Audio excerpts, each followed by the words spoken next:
Why is reuniting with family difficult for people when it's a long-distance relationship? How can one overcome the hurdles of misunderstanding about what each person was expected to do when meeting up with each other?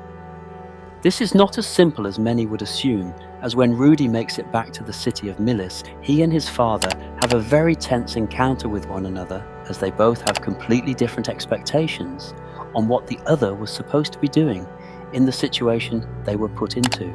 Paul lashes out as Rudy first gets more and more angry as Rudy goes on about his almost 2-year-long journey to make it back to civilization. Rudy, being Rudy, starts by making the story not as intense and makes a real ass of himself as it gets. Paul begins to quickly lose his patience with his son and decks him right in the face. Rudy and Paul have an even greater misunderstanding as Paul, instead of explaining what has been going on, he mocks Rudy at first, making things worse until Paul and Rudy are just beating each other up until Norm Rudius's little sister comes in to defend her father, Paul, from the big, bad Rudy. Rudy finally understands he probably took things way too far, as now everyone hates him. Or at least that's what Rudy is thinking right now.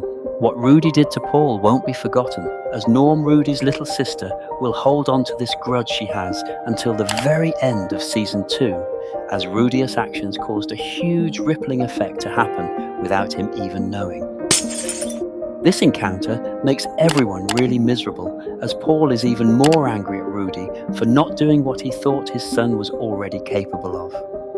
What Paul didn't know at this moment is that Rudy actually survived a very traumatic set of events with very little help as he took on more responsibility than Paul realizes in protecting Eris, the demon continent. Rudy himself didn't realize just how much Paul has also been through in protecting all those who got teleported.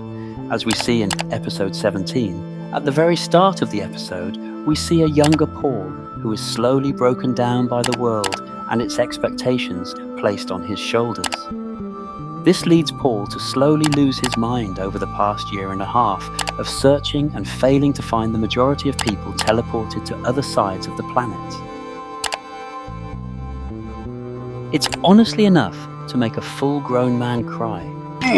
Not that I'd know about that personally or anything. It's just so emotional. I'm a real man after all. I would never cry to a fictional piece of media, not in the slightest. After putting away the tissue boxes, we come to understand that Paul, through all this insanity, only really cares about one thing: finding his family and protecting the ones he has left. His daughter, Norm. As Paul gets more unhinged, he only manages to keep going because of Norm being by his side, as we see just how gentle Paul can really be, despite the deep stress he is under constantly. Rudy and Paul are very similar in terms of personality and how they deal with stress.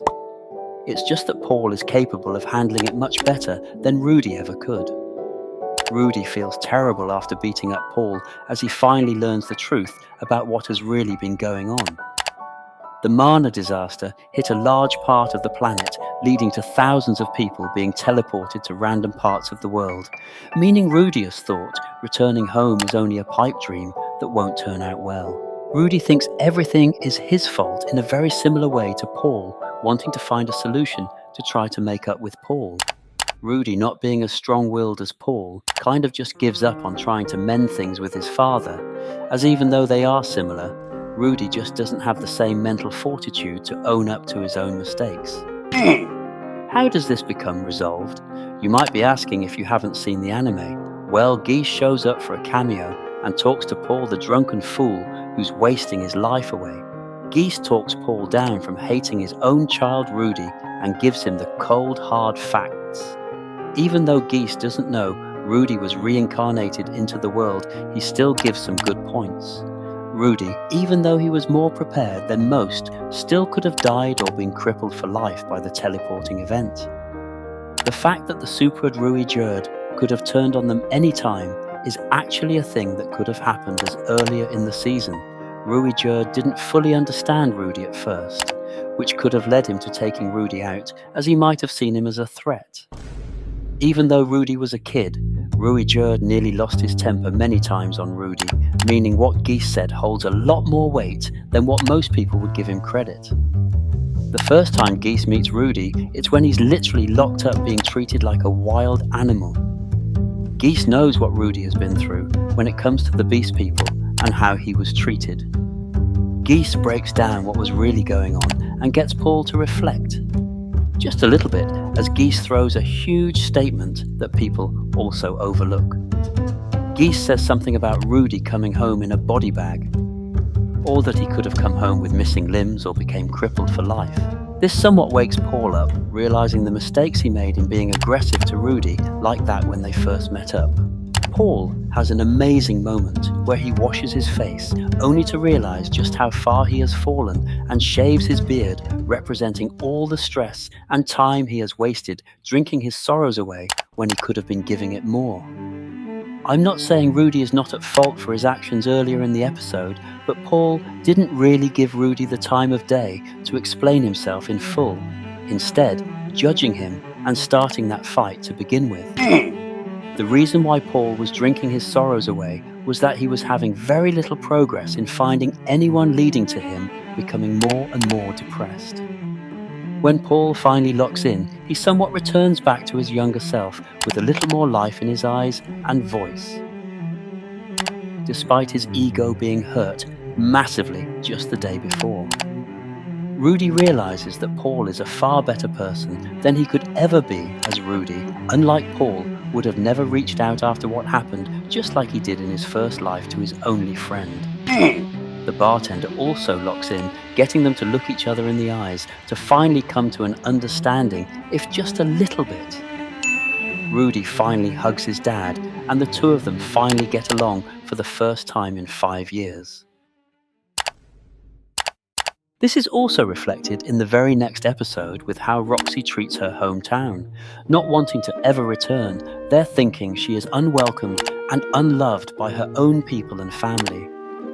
She struggles to find common ground with her family, thinking of never returning as she ran away due to not fitting in and not having that mind-talking ability her race is supposed to all have. Roxy thinks of all the time she thought about how she doesn't belong in the village and about the time she wanted to run away before she actually did. Roxy doesn't fully understand just how much she really mattered to her family and village until she's about to leave, when her mother asks her to visit at least every 20 years. Something clicks in Roxy's head as she somewhat understands just how worried her family really was in not seeing her for a very long time. She and her mother cry about what happened together, and everyone lives happily ever after. Nah, I'm just kidding. We are only 18 episodes deep into the series. There's still so much more trauma we need to uncover. The last episode of Season 1 will probably be the most difficult to talk about, but we still got a couple of videos before then, so enjoy. This is now covered all the way up till the end of episode 18. If you want to see my older videos, just click here. As of recording this, should be the 8th video of the series, so if you missed the other 6, please click the playlist to start watching. Have a nice day, and remember to cherish the small things in life, as not every day will be a good day.